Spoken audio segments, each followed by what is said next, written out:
Assalamualaikum warahmatullahi wabarakatuh. Pada video ini saya akan sedikit menjelaskan mengenai OOP dan inheritance.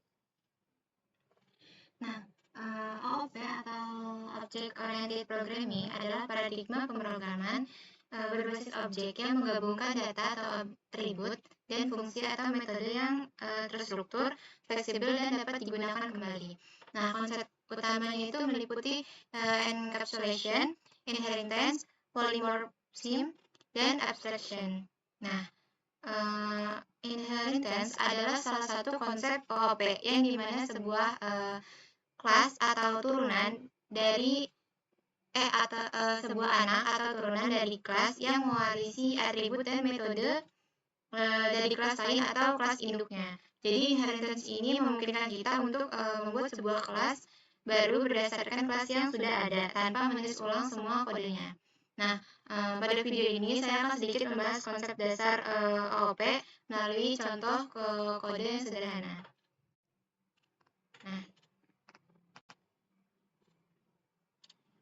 di sini kita memiliki sebuah kelas yang bernama buah.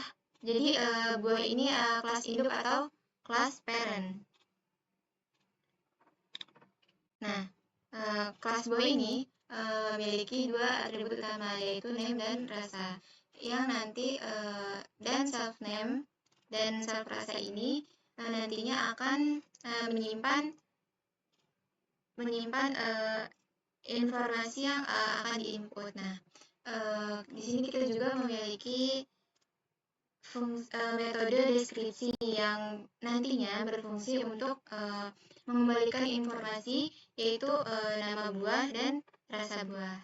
Nah, kemudian di sini kita memiliki kelas apel dalam kurung buah. Nah, di sini apel ini adalah kelas anak atau turunan dari si buah ini. Nah, jadi di sini ada apa ya? Super init ini dia memanggil fungsi dari si kelas induknya ini. Nah,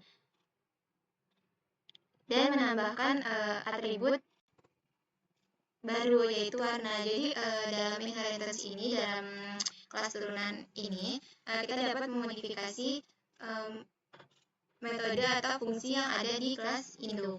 Nah, lalu sama fungsi metode deskripsi ini juga untuk mengembalikan informasi tentang nama buah yang disimpan oleh self name ini dan rasanya, kemudian atribut yang telah ditambahkan yaitu warna.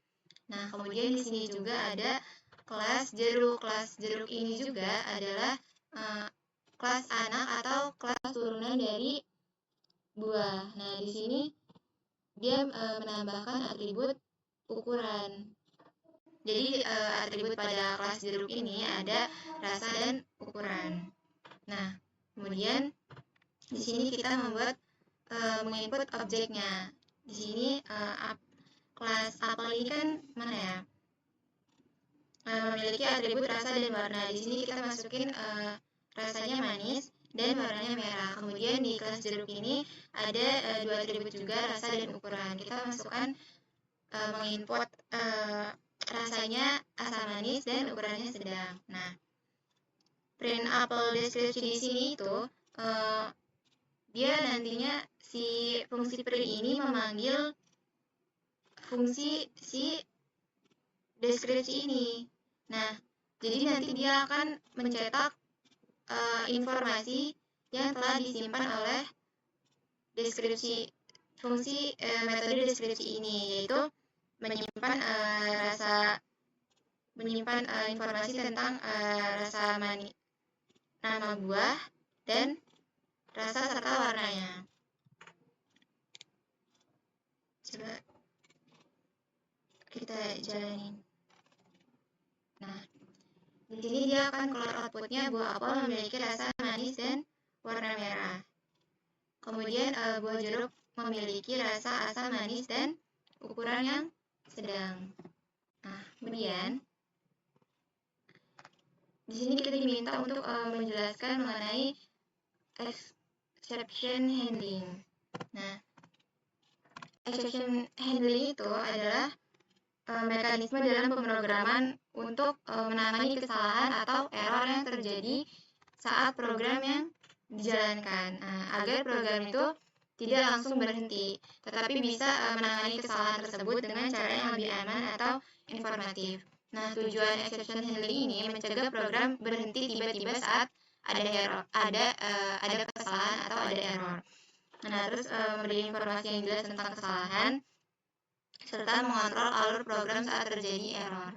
Nah, di sini contohnya exception handling-nya ada fungsi try and accept value error. Nah, jadi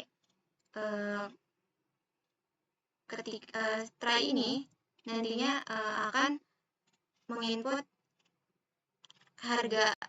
Nah, jadi yang dimasukkan di sini kan di kelas boy ini ada atribut nama dan harga. Nah, nantinya di sini dia akan menjalankan program yang ada di dalamnya, yaitu harusnya nanti di self harga ini dia menginputnya itu angka atau jenis tipe datanya float. Nah, ketika kita menginputkan bukan tipe datanya float, kita menginput tipe datanya seperti string, bukan berupa angka tapi berupa huruf, maka accept value error ini akan menampilkan pesan bahwa harga harus berupa angka, bukan berupa tipe data string atau huruf. Nah, dev info ini akan mengembalikan atau akan menampilkan informasi dari nama buah dan harganya. Nah, contoh yang valid atau contoh yang benar itu nanti kita akan di sini akan nama atribut ini kita input mangga contohnya. Nah, yang benar itu ketika masukin di sini itu harusnya angka. Nah, contoh yang nggak valid itu di sini dia masukin tipe data string. Nah, jadi kita menggunakan pengulangan for ini untuk apa ya? Untuk data-data yang ada di buah list ini. Nah, try ini akan di sini itu akan membuat objek yang menginput mangga atau nama buah dan harga buahnya. Nah, print di sini akan memanggil metode info ini. Kalau benar, dia bakal menghasilkan output yang benar. Kalau misalkan inputnya salah atau nggak valid, dia akan menampilkan exception value error ini atau pesan error pada buah. Nah, contohnya kayak gini. Nah, kalau yang valid itu harusnya dia buah mangga dengan harga dia menampilkan output buah mangga dengan harga 120.000. Nah, kalau yang error ini, contoh yang invalid ini, dia di sininya harusnya dia input tipe datanya float, tapi di sini input datanya string. Jadi di sini dia mengeluarkan pesan kalau harga itu harus berupa angka, bukan tipe data string. Nah, selanjutnya di sini kita diminta untuk deskripsi tugas. Nah, pada ini kita diminta untuk membuat subclass atau inheritance dari kelas induk vehicle ini, yaitu two wheel untuk kendaraan roda 2 dan four wheel untuk kendaraan roda 4.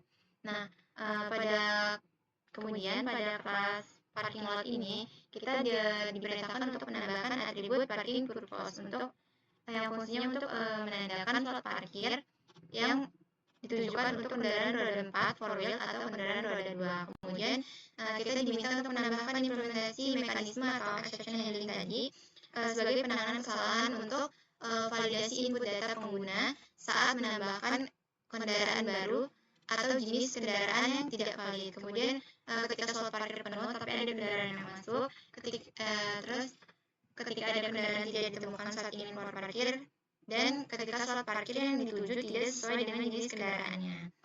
Nah, itu perintah yang terakhir itu kita diminta untuk penjelasan implementasi dan hasil running program.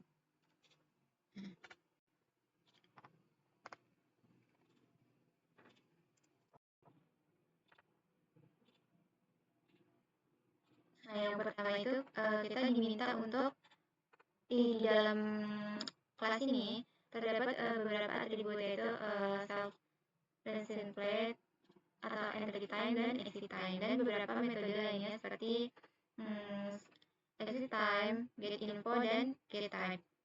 Nah, di sini kita diminta untuk menambahkan subclass yaitu to-wheel dan for-wheel. Nah, fungsi-fungsinya ini di get type ini jadi dia mengambil fungsi yang ada di kelas vehicle ini. Nah, kemudian di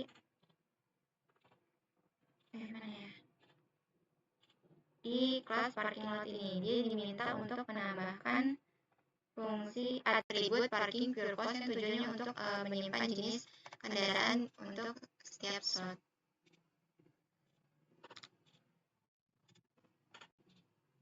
Nah, kemudian kita diminta untuk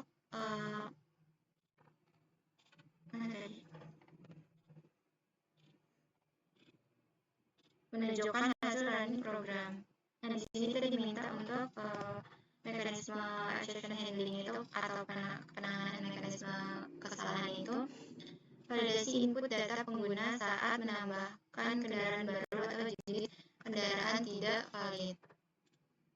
Nah, kita buka.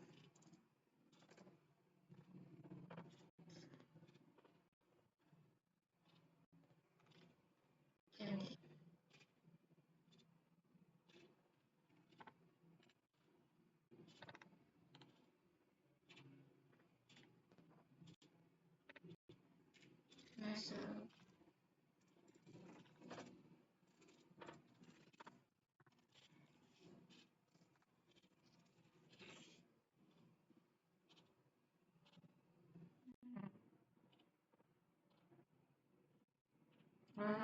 Itu.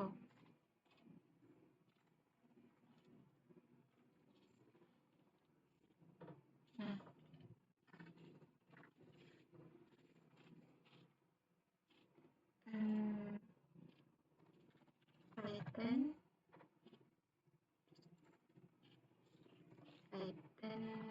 main m entering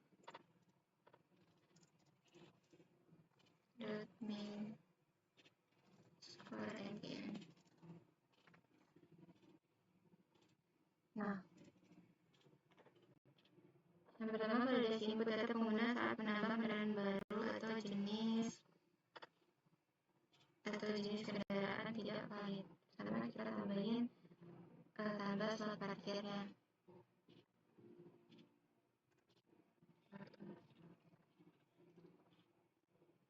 Nah, ini untuk yang valid. Untuk yang nggak valid itu kita tambahkan jumlah slot yang kita tambahkan 2.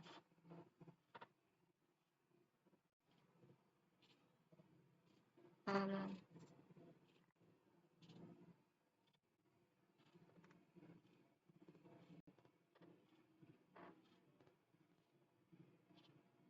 Oh, bukan one. Kita tambahin 2 ini. Ya. Nah, kendaraannya kita beta. Kendaraannya B1 Nah, jadi ini contoh yang nggak valid. Ketika memasukkan sign jenis kendaraannya motor dan mobil, maka dia akan menampilkan pesan bahwa jenis kendaraan atau nomor kendaraannya tidak valid. Nah, kemudian ketika slot parkir penuh tetapi ada kendaraan yang masuk. Berarti kita parkir dulu.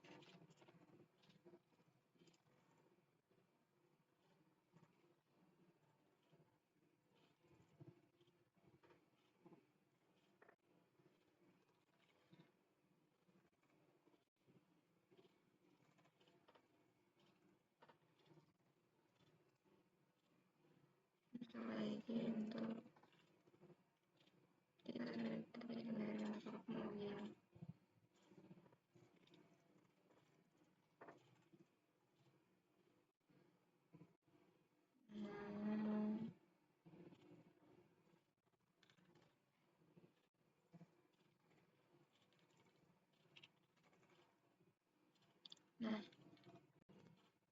Nah ini saat parkirnya udah penuh, terus ketika seperti penuh tapi ada kendaraan yang masuk, kita coba masuk lagi, misalkan motor, BE-nya berapa tuh? 555. Oke. Nah, di sini dia akan menampilkan pesan bahwa slot parkir penuh atau tidak cocok untuk jenis kendaraan. Nah, yang ketiga, ketika data kendaraan tidak ditemukan saat ingin keluar parkir. Berarti kita input nomor kendaraan yang salah. Keluar parkir nomor kendaraan BE-nya ABC. Nah, di sini dia otomatis akan menampilkan pesan bahwa kendaraan dengan plat BE88ABC ini tidak ditemukan. Selanjutnya, ketika slot parkir yang dituju tidak sesuai dengan jenis kendaraannya. Ketika slot parkir yang dituju tidak sesuai dengan jenis kendaraannya. Kita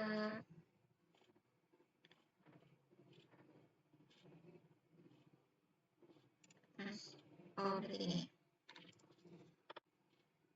Nah, kita tambahkan slot parkirnya juga untuk motor. Nah, di sini slot parkirnya ada 2 slot untuk motor. Nah, kita coba masukin mobil. 1, 2, 3 PVV. Nah, kita otomatis juga akan mengeluarkan pesan error di mana parkiran penuh atau tidak cocok untuk jenis kendaraan karena slotnya yang ada cuma motor tapi kendaraannya yang mau masuk itu mobil. Nah,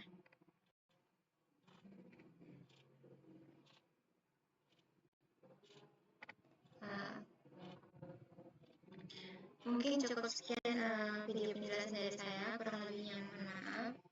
Wassalamualaikum warahmatullahi wabarakatuh.